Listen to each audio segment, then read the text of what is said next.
before vibrato, what do you need to know before you learn vibrato? And why is it that everybody wants to learn vibrato right now? So I have a lot of people that say, when I ask them what their goals are, they're like, I want to play vibrato. I want to improve my vibrato. I want better vibrato.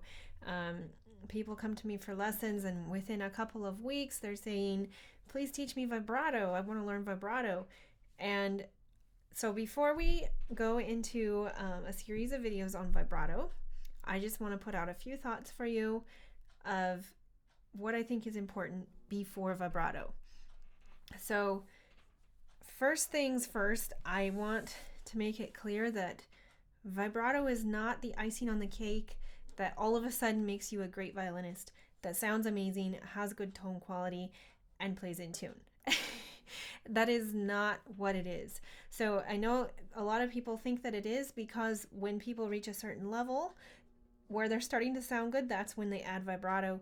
And so people are like, oh, it's vibrato. That's what makes them sound so good now.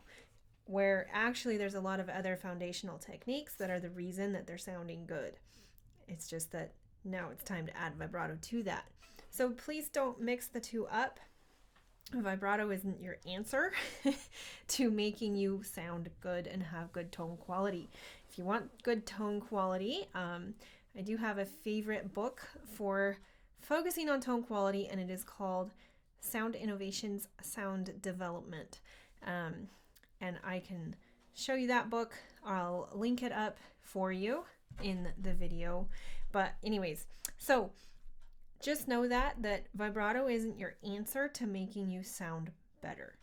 There is a lot of foundational techniques that I feel are very important to establish before you go all out with vibrato. So that being said, let me just say what those are. So of course, we need to be able to play in tune already.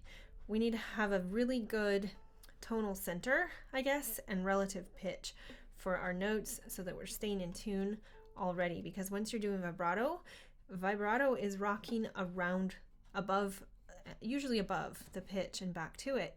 If you don't already play in tune, vibrato is going to make you really messy. So intonation is, of course, always is for all of our violin journey, one of our top goals. All right. So another thing that I want my students to feel comfortable in before I teach them vibrato, I usually kind of use this as a gauge to see if they're ready for vibrato, because everything kind of works together. And once you have learned third position, that's usually when you're ready to start learning vibrato. There's a couple reasons for this. One is that obviously we're kind of on a path, and we've learned several other things as well by the time we've learned third position. And so that's part of the reason it's a good time to start.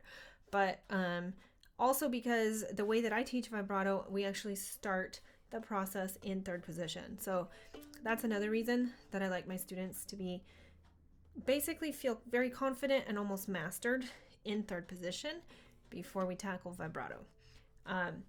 Okay, other things that are important, of course, would be bow control, bow distribution, being able to play control the dynamics with the bow, bowing lanes, bow speed, all these different things, bow control. Okay, so once that you can play in tune, you're confident in third position, and you feel like you have pretty good control of your bow hand, that's when I like to add in vibrato. And I will make a video soon with my first steps, introduction basically to vibrato.